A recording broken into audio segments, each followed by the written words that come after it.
Can elements contain emotions and hopes?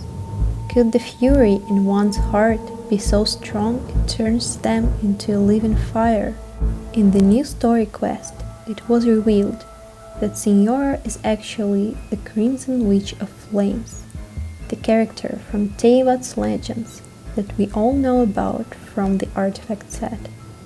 New items that can be acquired from Signora as a weekly boss tell us more about her story.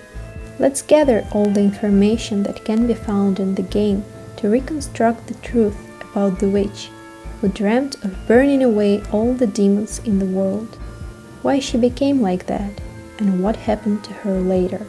We will begin with the artifact set named by the legendary witch. Our main points of interest here would be Witch's Flower of Blaze, Witch's End Time, and Witch's Ever-Burning Plume. From the story about the flower we learn that she was once a maiden who lived centuries ago. Some crisis took away her future and people who were dear to her. Thus the Crimson Witch of Flame was born. Ever-Burning Plume tells us that her target were not people but monsters and demons. The timepiece she wore was given to the maiden before the calamity, to count down her time spent at Sumeru Academia. But when she returned to her hometown, the person who gave her this timepiece was dead. Another important item that gives us more knowledge about the witch's story is the elegy for the end, that I unfortunately do not have. Its lore tells us about a knight who was once fond of a girl that used to sing in the square. When the calamity came upon the lands of the Anima Archon, he fought for his lands, along with the other knights. In the battle he fell, thinking about the girl who was at the time studying abroad. The other knights who were mentioned were Arendelin and Roland, giving us the clue as to what was the battle. When the girl returned, she swore to use her life's flame to cleanse the world crookedness. We now know that the maiden that later became the Crimson Witch of Flames was once a girl who lived in Mondstadt. She went to study at the Sumeru Academia, leaving her beloved knight who was waiting for her, but fell in the battle with the kingdom of Khaenri'ah just before her return. So she promised to cleanse the world from evil. Now we can investigate two different questions. What happened in her past and what happened in her future? Let's start with the past of Rosalind.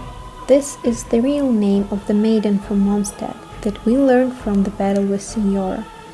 Another artifact set, Defender's Wheel, tells us directly who was the knight Rosalind once loved. The Guardian's Flower connects the maiden and the knight's story to the artifact set. The Guardian's Band tells us that the knight taught his swordsmanship to the knights under his friend's command, and also tutored a white knight. To avoid any speculation, let's look at the description of the Black Sword. It tells us about the white knight and directly mentions the title of his teacher, Wolfpup. Legendary knight Rostam, the loyal friend of the Grandmaster Arendelin, who taught his swordsmanship to the knights of Favonius, as told by the lore on the Favonius Greatsword. The story of Rosalind and Rostam ended tragically, but did you know that Rostam's student, the White Knight, followed the same fate?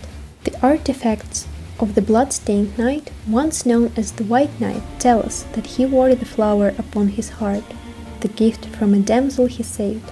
He returned home only to see it destroyed, so he promised to cleanse evil from this world and ventured into the Fallen Kingdom, where he met his end in the battle.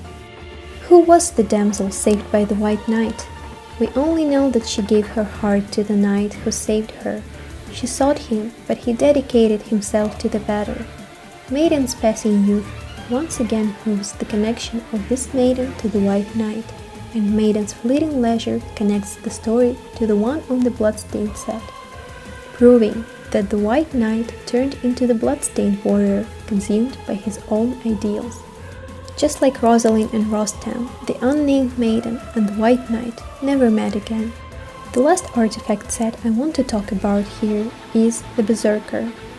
This person lived at the same time as Rosalind, and his homeland fell in the battle with the Calamity as well. I once believed he could be connected to the witch because of the crimson flowers mentioned in his artifact's lore. However, there are no direct connections to her story mentioned in the game.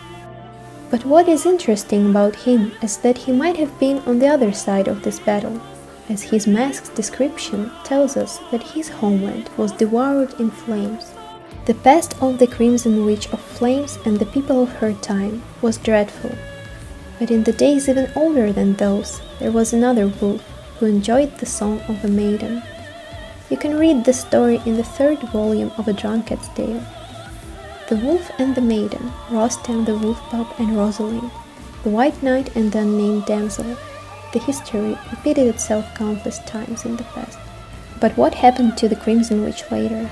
Stainless Blue from the Pale Flame artifact set tells us how Joster, the first Fatu harbinger, found her and showed her the world in Tsaritsa's dream. Rosalind, who already lost herself to the endless flame, took the delusion to balance her fire powers with the element of cryo and joined the Fatui, becoming the 8th harbinger, Signora. This story is fully supported with the materials obtainable from her boss fight. In the time the traveler explores Teyvat, during her mission in Inazuma, Signora lost the duel with the traveler in Raiden Shogun's palace and faced the death penalty. This was the end of the Crimson Witch of Flames. Interestingly enough, in her delusion form, Rosalind reminds of the Pyra Regis wine, which has a fascinating description itself. Can elements contain emotions and hopes? Could the fury in Rosalind's heart be so strong it turned her into a living flame, burning eternally to cleanse and fire the evil that took away her might?